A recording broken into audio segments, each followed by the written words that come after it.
In many cases, there is a plan which regulates the demolition, and I had thought the DPW had been in charge of those plans. In any event, there will be a plan, Okay.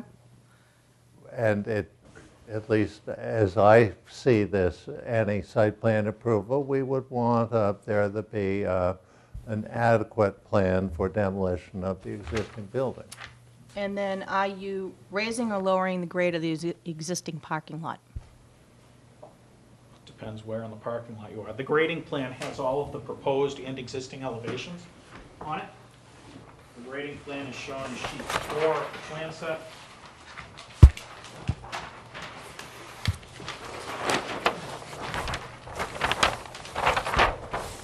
For example, at the northernmost corner, the existing grade is 58.5. It's coming down to 58, so it's being slightly lowered. At the main entrance here, our main exit point on Church Street, existing grade is 55.3. It is coming down to elevation 55.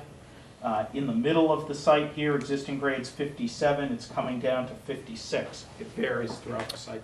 Okay, can you just go back to the picture of the car coming out that will directly impact my house? Because the measurements you did were from street level and not from the parking lot grade. That's the problem. When they're coming out of the parking lot, you actually did it when they were on street level, your measurements, because you showed a car on street level and not coming out of the parking lot. My actual measurements were based off of what the proposed elevation is at this entrance, and my measurements at your windowsill are based on the grade that's there. There's no change on your property. Not on the picture you showed. The white picture car is on- simply a schematic based off of Google Earth. That picture there, The elevation where that car is different from than the elevation in the lot. That car is already out. pretend this car isn't there for a moment. The purpose of this picture is to depict that your windows are 78 inches above existing grade. They're higher than a man walking by on a sidewalk, and they're higher than a large SUV. The purpose of this car here, which was cut and paste to that location, was to give a scale to the drawing and depict the location of the exit But what of I'm the saying, parking lot. what I'm telling you is when they come out of the driveway, Yes. and they're not in street level, when they come out of that bump right there where the curb cut is, the lights do go into the bedrooms, straight across. And you did say in your response, there would be light impact. I said the beams are, the focal point of the beam is 3 feet below your windowsill. And you are correct. I said that the focal point of the beam will be 3 feet below. That certainly isn't going to prevent light from impacting that window, but the focal point is below your threshold. Okay, so the next meeting, when I show you the lights coming in, then we can go back and regrade it? They exist. You can't regrade Church Street. Well, You're tied at that elevation. You have to match that but elevation. you're telling me it doesn't impact, and I'm telling you it does impact. Well, if And you can establish that, then I will. the impact can be assessed. I will. Okay, Thank you. thanks. Anyone else? Oh, can I get permission from Mr. Falcone to go in his parking lot to measure? Well, as long as I'm there. Excuse me? What? You can call me and I'll meet you there. Well, he didn't call me to go in my house. Well, He took it why don't you lazy. call him and you can go in together? Excuse me, he just made a statement that he did call me, but he did not call me. Look, this is not something the planning board is going to determine. I mean, we will, if you have a light issue, we will determine the light issue, but we won't determine who has called whom. Anyone else tonight? We're almost at 9 o'clock, which is always a good time to stop. Good. Good. I'll try to be brief then. I got the signal. Hi, my name's Elizabeth Lane. I live at 85 Highland Street, which is not in East Milton Square, to be sure, but I'm very familiar with the area for a number of reasons. I have extended family that's lived all over the square. As a matter of fact, I have a daughter who's living in one of the buildings that's being taken down.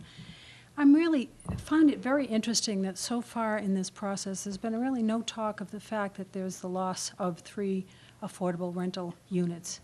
And, you know, I feel that if things had, you know, if we could rewind the tape, that would have been good for that, have been discussed at the ZBA on the question of detriment to the neighborhood. Because, you know, I don't have to tell you that affordable rental housing in Milton is a very scarce commodity, as I can attest as I'm now trying to assist my daughter in finding another place to live. So I would like to throw out here that I think going forward in the future, I think the horse is out of the proverbial barn on this one, but that, you know, we keep in mind the balance between commercial development, which is desirable, and, you know, having a good housing stock with a good variety, which is also desirable, and sort of not lose focus on that. I know both this board and the Board of Appeals are supposed to look at detriment to the neighborhood, and I just would like that to be factored in going forward. Actually, I was a little puzzled when I was hearing about all the different parking areas, because it almost seemed as if there was an excess of parking, so I would question, you know, is it really necessary to take down these houses? Do you need that parking space? And I know that Mr. Falcone's in the business of rental housing, so that's, you know, kind of his specialty. The other thing that I wanted to talk about is the fact that I think this underscores a situation that maybe we've got get a little ahead of us. I drive through East Milton Square and I see these empty commercial spots on the second floor. And, you know, we've dabbled a little bit with village zoning down in the Hendry's area, the idea of mixed use and residential above commercial and so forth. And I think East Milton is crying out for this because vacant space, unused, it's economic waste. And as I say, there is such a dire need in this town of affordable housing of all types, especially housing that is walkable to services and so forth. It is a classic.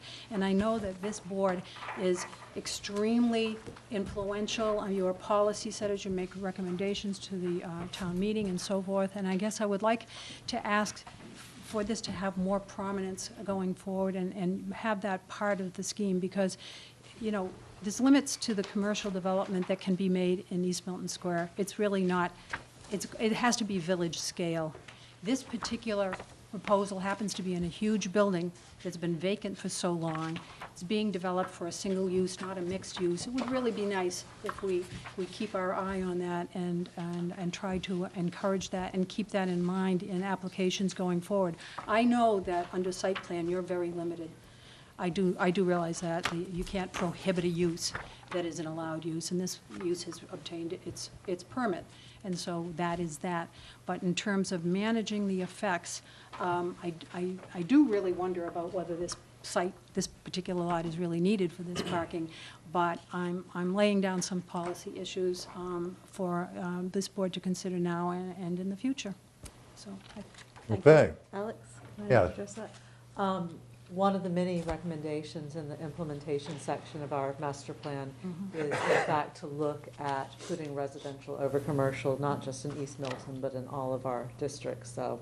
Right, glad you brought and that we have to up. rezone to make that happen. We would have to, Yeah, we'd have to because that's a goal. investigate to see how it might be possible. It may be more preferable for some districts over others because of other considerations, parking being one of them, but also just, we have to do the investigation, then do the rezoning, but it is in there as something to look Right. at. Thank you, and it's good to hear that. And I want to say one more thing, because I did hear people say that there's plenty of parking, it's just in the wrong place. And I think part of the rezoning can be this shared parking concept where people get benefits and so forth. And, you know, as I mentioned at the Board of Appeals, the Citizen Bank building may not be a bank forever. That could be in many, many different things. And I think we have to think in terms of whether this a project or anyone secures use at a certain place, well, that might change. And obviously, those agreements for this, for parking, have to be in existence and be enforceable for the length of period that the permit or that use might be in effect.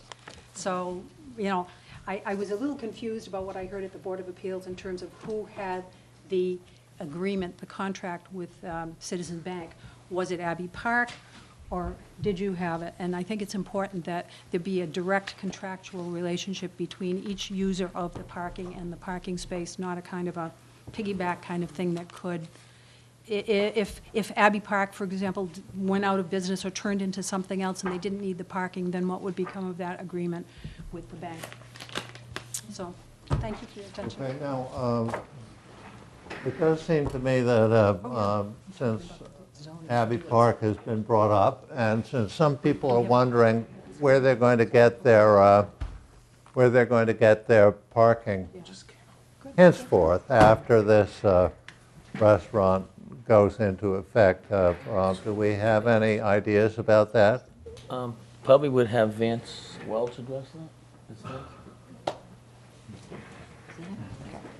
The owner of Happy Park.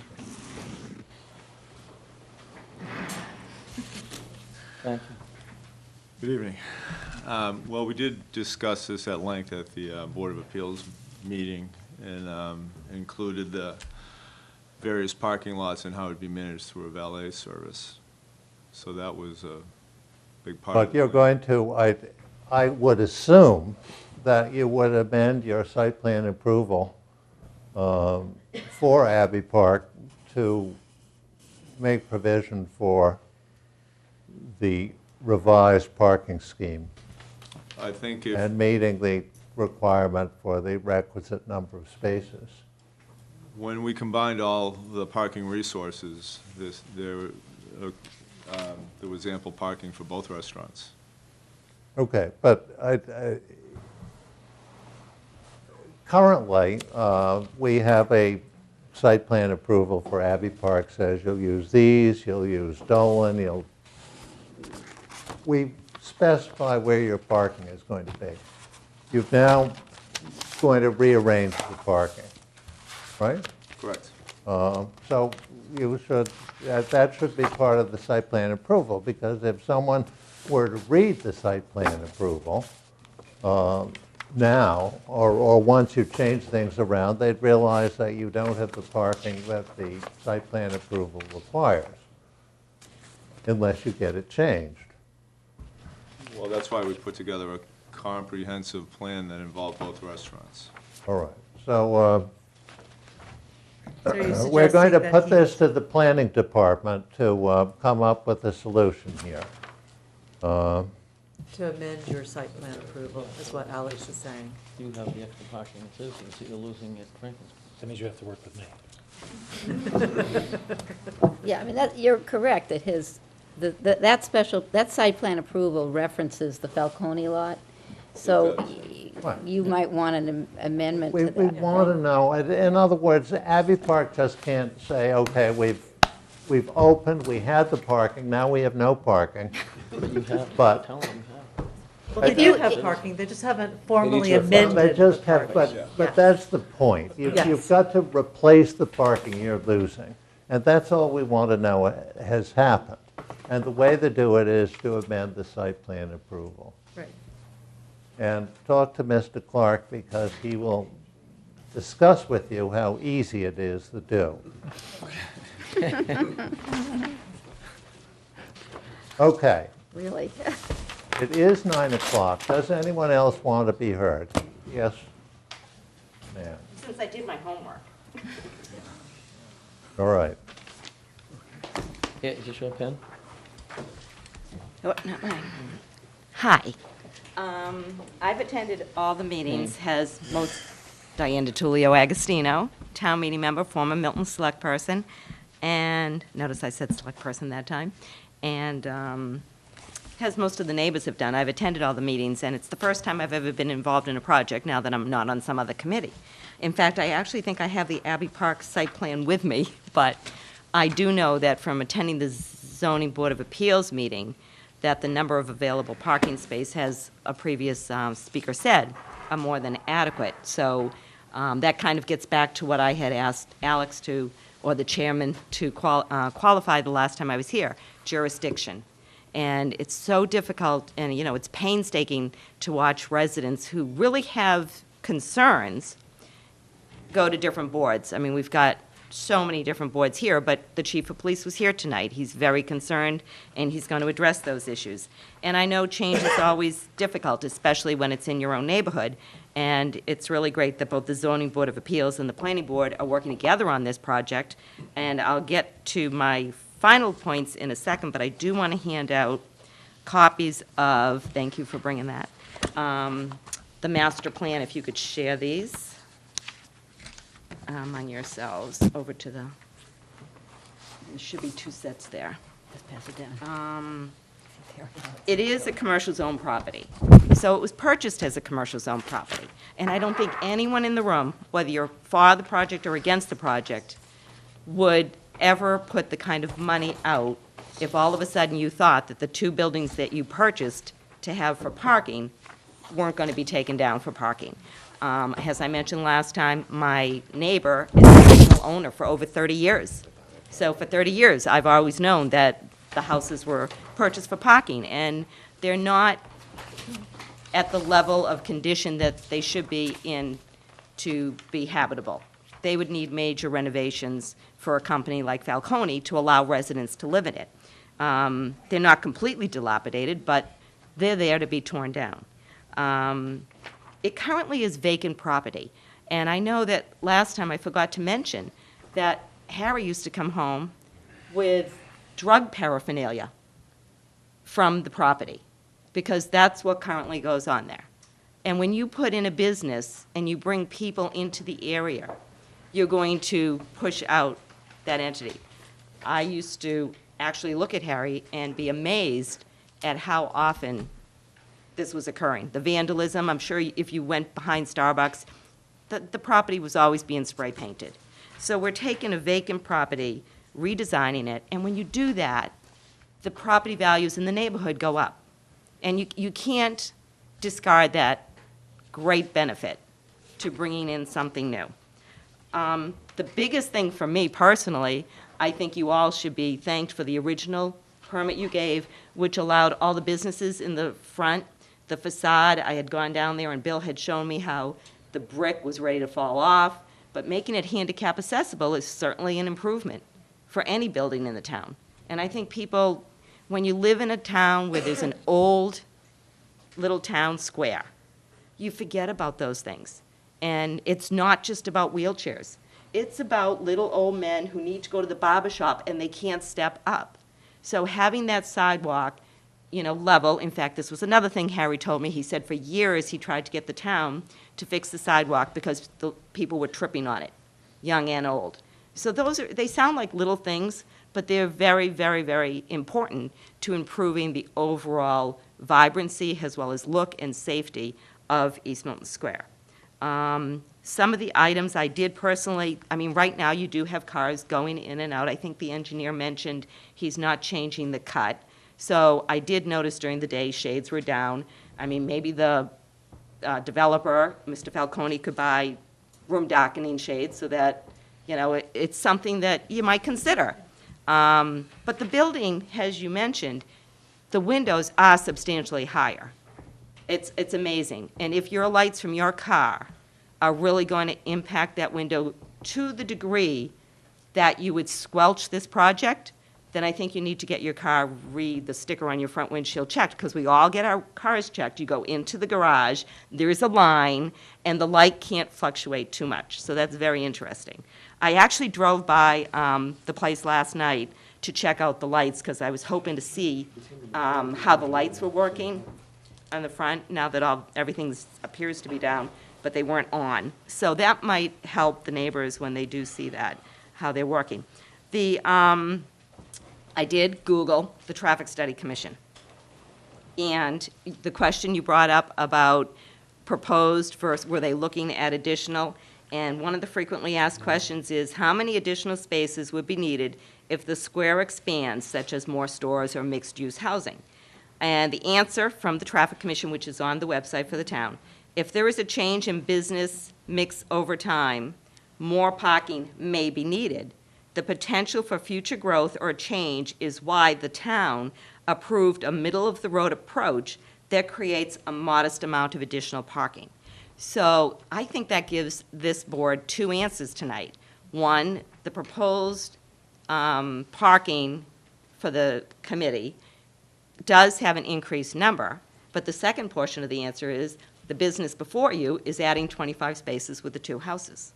And that's exactly what the frequently asked question mentioned. Addressing things like loading zone and valet parking, these are long overdue. Abbey Park, it's a real shame that maybe there wasn't this much commotion back then for Abbey Park, but it brought the traffic commission out, it brought the selectmen out, it brought the, building department was looking. And I might suggest, if in fact the parking space that is illegal, which was created or which some residents were allowed to park in order to help them back out, in Boston, when there are situations like that, they will use striping, or there's other, what are they called?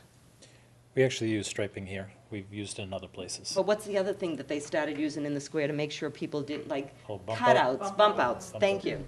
Right, there are different things that this board doesn't necessarily have jurisdiction on, that the DPW, working with the Traffic Commission, certainly has said that they want to address. The only meeting I did miss was yesterday's Traffic Commission. So those are things that need to be worked on, but they can be worked on. And the traffic study, or the traffic plan, is adding 36 to 44 more spaces. That's a sizable amount of spaces. And then I would like to point out, someone did bring this up. I listened to everything the neighbors say, and I ferociously take notes so that I can try to see how you can solve their issues. Fitness Unlimited. I've been told by employees in the square that Fitness Unlimited patrons start parking, and they'll be parked all the way down Adam Street at 4:45 in the morning. They start at 4:45, and I don't think the place closes till 9. Employees have told me who work in the square that they're parking everywhere. And when you think about it, Fitness Unlimited has no designated parking. So I implore this board to consider, when you're talking about parking and traffic, is it really the proposal in front of you that's causing the problem, or is it something else? And I'm amazed that Fitness Unlimited, I would stand with the neighbors, and I don't even live down there, but I do need to park in that area. I would stand with them. I don't see how this place keeps expanding. Someone said to me when I started asking, how do they expand so much? They said they're grandfathered. But that definitely, I think, is probably 50% of the problem starting early in the morning through the day. It's just absolutely crazy. The other concept and concern is that I do believe the developer thought about what would have the least impact. And I know a restaurant sounds like, people coming and going, but that they're there for several hours and then they turn over. But if it was an office building, and if there was a parking garage put up, because it is commercial property, a proposal could come for anything. And I believe I asked you last time, could apartments go there, and they'd have to get special approval, I think you said. And if we want to limit the impact on the neighborhood, and if that's what the developer was thinking, because don't forget, the developer's in the business of commercial office space and apartments. They have not been in the business of restaurants, yet they went out and got the best engineer and restaurant designer they could pull together for our town.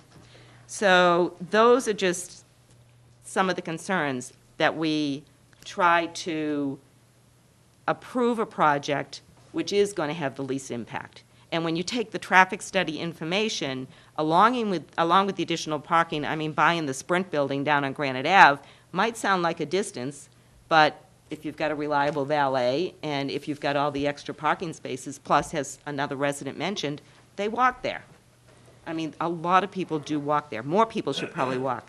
What I've handed out to you is from where'd my master plan go? Is from the master plan, and I know everyone hasn't had time to look at it, but I wanted to highlight a few points because I think they kind of almost help this committee. Page 141. It's interesting, this committee does a site plan review, and I didn't know there was a difference between a site plan review and a design plan review until I read this, and that one of the concepts is to establish a design review board. And in the future, that might help with different developments in different neighborhoods. I found that was very interesting. And then encourage, on page 141 also, encourage and recruit desirable businesses to locate in the business zones. So you've got the business zone. It's almost like you could check off through the master plan some of what how many people gave input into the plan? I know Emily has the chair. Over the course of the 2 years, we probably had about 500 different people coming to the various public forums and workshops. We'd had an earlier survey in 2009 that got about 600 people, an online survey. So there's probably some overlap there, but for this, about 500. That doesn't count the stakeholder interviews that the consultant did with, I think they did about 44 stakeholder interviews, counting institutions and department heads in town. And I forgot the other point you just made. It was done over 2 years. Yes. So the master plan was long overdue. I mean, it was how many, 25 years? 1977 was the last comprehensive master plan. That was the executive summary. The full plan was done in 74. Yeah, yeah. So this kind of helps your committee. The other point that the developers should probably block their ears is streamline permitting, licensing, and other regulatory functions as needed and appropriate for facilitating property improvements. I think everybody in the room, whether you're for or against it, it is complicated. And that's why we have a zoning board of appeals and a planning board to help it.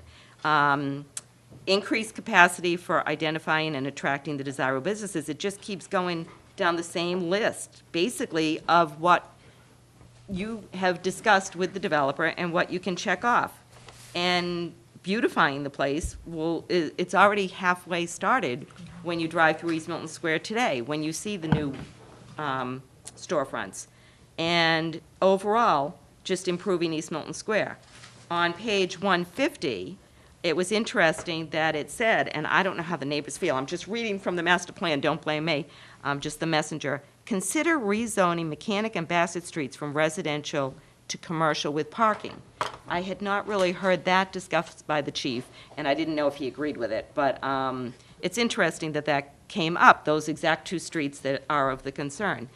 Once again, the handicap pedestrian scale along Adams Street, it's clearly mentions at the bottom, consider the town purchase of private property to increase parking supply and/or construct parking structures. This is under just East Milton Square. So I wouldn't want to see a parking garage in our square. But we're talking about the town putting out money, which a developer just did.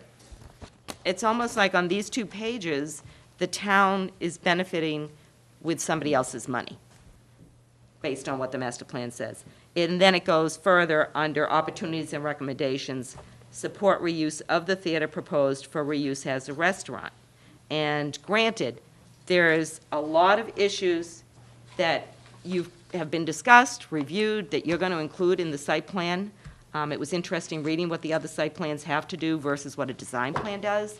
I thought being a selectman was difficult.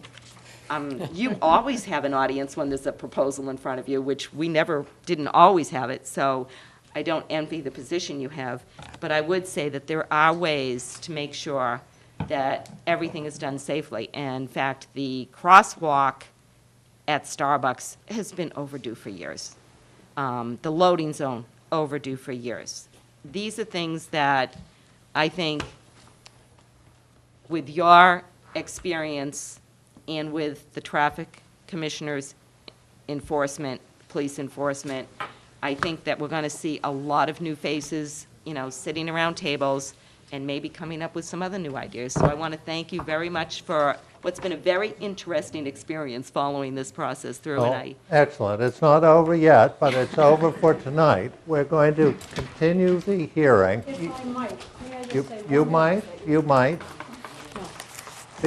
Sit down and, What was just said about the occupants of these buildings has me totally shocked.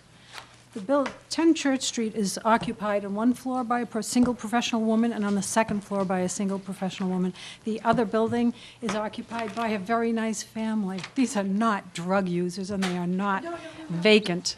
Thank you. That's not what she said, though. oh, but no, you don't have to, you can, we will assume. You know that's not what I said. No, I understand. Now, we're going to continue this meeting until February 12th. I think, We have more people that want to talk. I understand, but, Well, yes, ma'am. I just wanted to I speak would- briefly. I I'll would- make it very quick. All right. My name is Mary Gakeman. I live at 9 Pierce Street in East Milton Square. So I have the headaches of living in the square, and I also have the benefits of living in the square. So after listening tonight and talking, you know, with the neighbors on my street in the area, I just want to say that I really support this plan that the Falcones have put forward.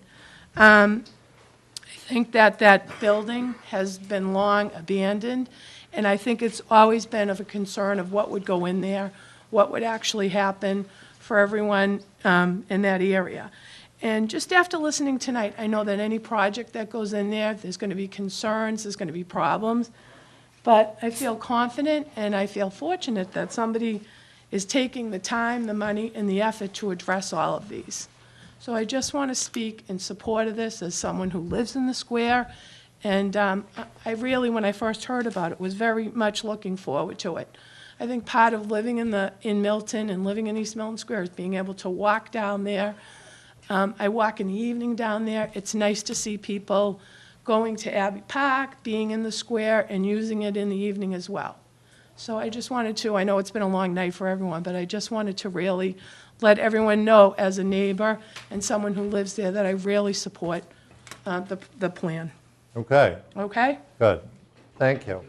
We're going to continue this hearing until February 12th. And I believe we've got a Thayer Nursery scheduled at 6:45. Do we have it scheduled then? Yes. Yes, I remember that. I did that earlier this evening. So I think that we should do this at 8, and we'll probably... Can we go to 7:15? No, I think, 7:30, just I in don't think so, case? because if their nursery occurs, we're probably going to have to sandwich this with their nursery.